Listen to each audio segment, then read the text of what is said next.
ശരീഅത്ത് സംവാദമായി കൊടുങ്കാറ്റായി India രാജ്യത്ത് വളർന്നു വന്നത്. കേസ് വിധി വന്നു, പത്രത്തിലൊക്കെ വന്നതോടുകൂടി മുസ്ലിം ഉമ്മത്തുണർന്നു, പണ്ഡിതന്മാർ ഉണർന്നെഴുന്നേറ്റു, സംഘടനകൾ ഉണർന്നെഴുന്നേറ്റു. ആരും അതിലൊഴിവില്ല. കേരളത്തിലെ മുജാഹിദും ജമാഅത്തെ ഇസ്ലാമിയും സമസ്തയും ദക്ഷിണയും എല്ലാവരും ഒത്തൊരുമിച്ചുകൊണ്ട് ഉണർന്നെഴുന്നേറ്റു. അതെ ബഹുമാൻ, ഈ കേസിനെ വെച്ചുകൊണ്ട് പ്രശ്നം വന്നപ്പോൾ അത് വോട്ടാക്കി മാറ്റാൻ UDF തയ്യാറായി, ശരീഅത്തിനെ കൊല്ലാൻ LDF തയ്യാറായി. നമ്പൂതിരിപ്പാട് ശരിക്കൊന്ന് കളിച്ചു. അപ്പുറത്ത് കോൺഗ്രസിന്റെ നേതൃത്വത്തിൽ UDF അതൊരു ഇന്ത്യൻ വോട്ട് ബാങ്കാക്കി മാറ്റാനുള്ള കളിയും കളിച്ചു. അപ്പോഴേക്കും ബഹുമാനപ്പെട്ട അബുൽ ഹസൻ അലി നദ്വി റഹിമഹുല്ലാന്റെ നേതൃത്വത്തില് കാശ്മീര് തൊട്ട് കേരളം വരെ ശരീഅത്ത് എന്താണെന്ന് പഠിപ്പിക്കാൻ വേണ്ടി ഒരു യാത്രയുണ്ടായി. അന്ന് അബുൽ ഹസൻ അലി നദ്വി സാഹിബ് കേരളത്തിലേക്ക് വന്നപ്പോൾ രണ്ട് കൈയും നീട്ടി സ്വീകരിച്ചത് EK അബൂബക്കർ മുസ്ലിയാരാണ്.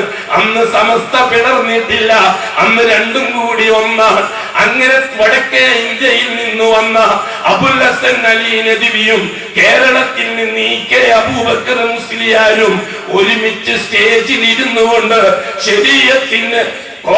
ശരീഅത്തിനില്ലാത്തൊരു വിധി ശരീഅത്തിന്റെ പേരും പറഞ്ഞ് നല്ലതാണെന്നും പറഞ്ഞ് ജഡിച്ച് പ്രഖ്യാപിച്ചതിനെതിരായി ഘോരഘോരമായ ശബ്ദങ്ങൾ വന്നു.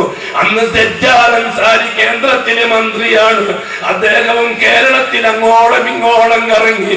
അന്ന് അബുൽ ഹസൻ അലി നദ്വി എന്ന് പറയുന്ന ലോക പണ്ഡിതന്റെ ഈ ദൗത്യത്തെ EK അബൂബക്കർ മുസ്ലിയാർ ഏറ്റെടുത്തപ്പോൾ അവർ രണ്ടുപേരും തിരുവനന്തപുരത്ത് ഒരു സ്റ്റേജിൽ ഒന്നിച്ച് പങ്കെടുത്തപ്പോൾ അതിന്റെ പേരിലാണ് AP ഗ്രൂപ്പ് ഉണ്ടായത്. അബുൽ ഹസൻ അലി നദ്വി എന്ന് പറയുന്ന മഹാനോടൊപ്പം EK സ്റ്റേജ് പങ്കിട്ടത് ശരിയായില്ല. അബുൽ ഹസൻ അലി നദ്വി പിഴച്ച ആളാണ്. ആ പിഴച്ച ആളോടൊപ്പം EK ഇരുന്നത് ശരിയായില്ല. അതുകൊണ്ട് നമുക്ക് EKന്റെ നേതൃത്വം പറ്റൂല എന്ന് പറഞ്ഞിട്ടാണ് എറണാകുളത്ത് വെച്ച് AP ഗ്രൂപ്പ് ഉണ്ടാക്കിയത്. ഇസ്ലാമിന്റെ പേരിലല്ല. ഇതൊന്നും വളർന്നു വരുന്ന തലമുറക്ക് അറിഞ്ഞുകൊള്ളണമെന്നില്ല. ഇപ്പോഴത്തെ നിക്കറിടാത്ത പിള്ളേർക്ക് അത് മനസ്സിലായിക്കൊള്ളണമെന്നില്ല. അതിൽ ഇന്നും മുളച്ചതല്ലേ തവരകളെ പോലെ. ഇവർക്കൊന്നും 80കളിലും 90കളിലും നടന്ന സംഭവം വല്ലതും അറിയാവോ? അങ്ങനെയാണ് രണ്ട് ഗ്രൂപ്പ് ഉണ്ടായത്. അങ്ങനെ EK ഗ്രൂപ്പിനെ ലീഗ് സഹായിച്ചു വടക്കൻ കേരളത്തിൽ, AP ഗ്രൂപ്പിനെ മാർക്സിസ്റ്റ് പാർട്ടി സഹായിച്ചു തെക്കൻ കേരളത്തിൽ. അന്ന് നായനാര മന്ത്രിസഭയാണ്. ലീഗിന്റെ നേതൃത്വത്തിലെ വടക്ക് അതിശക്തമായ ചെറുത്തുനിൽപ്പ് വന്നപ്പോൾ EK ഗ്രൂപ്പിന് സഹായിയായിട്ട് ലീഗുകാരുണ്ടായി. മറ്റവർക്ക് വടക്ക് സഹായിയെ കിട്ടാതെ വിഷമിച്ചപ്പോൾ തെക്കോട്ട് കയറി കമ്മ്യൂണിസ്റ്റുകാരുടെ സഹായത്തോടെ, അതുകൊണ്ടാണ് കക്ഷികളിൽ തെക്ക് വളർന്നു വന്നത് കമ്മ്യൂണിസ്റ്റുകാരുടെ സഹായത്തോടെ. അതുകൊണ്ടാണ് അരിവാള് സുന്നി എന്ന് പറയുന്നത്. കാരണം അതാണ് വിഷയം.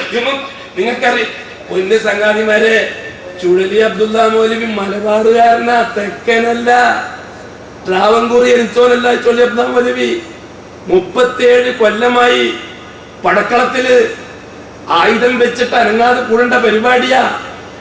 വയസ്സായി.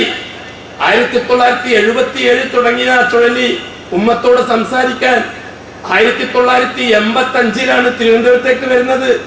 2003 തിരുവനന്തപുരത്ത് പോകുന്നത്. ഉലമാക്കൾക്ക് ഒരു പേര് ദോഷവും ചൊല്ലിയപ്പോൾ എത്തിച്ചിട്ടില്ല. ഞാൻ നിങ്ങളെ ശൈഖുലയല്ല. എന്നെ നോക്കിയിട്ട് ക്രൈം മാസികക്കാരൻ വന്നിട്ടില്ല. എന്നെ നോക്കിയിട്ട് സ്പെഷ്യൽ ബ്രാഞ്ചുകാരും വന്നിട്ടില്ല. എന്നെ നോക്കിയിട്ട് ക്രൈം ബ്രാഞ്ചുകാരും വന്നിട്ടില്ല. ചൊല്ലിയബ്ദ മൗലവി 10-18 കൊല്ലം തിരുവനന്തപുരത്ത് നിന്ന് വെലസിട്ടാ പോയത്. ഭീഷണിയൊന്നും വേണ്ട, ഞാൻ മലബാർന്ന് വന്നോനാ. കാര്യങ്ങൾ മനസ്സിലാക്കിക്കൊള്ളണം. അത് നിങ്ങളുടെ നേതാവിനോട് മതി. ക്രൈം മാസികക്കാരൻ ചൊയ്യബ്ദാവിനടുത്ത് വന്നിട്ടില്ല. ഈ കാലത്തിന്റെ ഇടയിൽ 56 ജനിച്ചതാ. വയസ്സ് 55ആയി. 56ാമത്തെ വയസ്സാ. 37 കൊല്ലമായി സ്റ്റേജിൽ നിന്ന് പറയാൻ തുടങ്ങിയിട്ട്. ഇന്നലെ മുളച്ച പിള്ളേർക്ക് നെക്കിട്ടടക്കുന്ന പിള്ളേർക്ക് മനസ്സിലാവില്ല. നിങ്ങളൊക്കെ ഇന്നലെ മുളിച്ച ചള്ള് പിള്ളേരാ. നിങ്ങൾക്ക് ഇവിടെ നടന്ന ചരിത്ര സംഭവങ്ങൾ അറിയില്ല.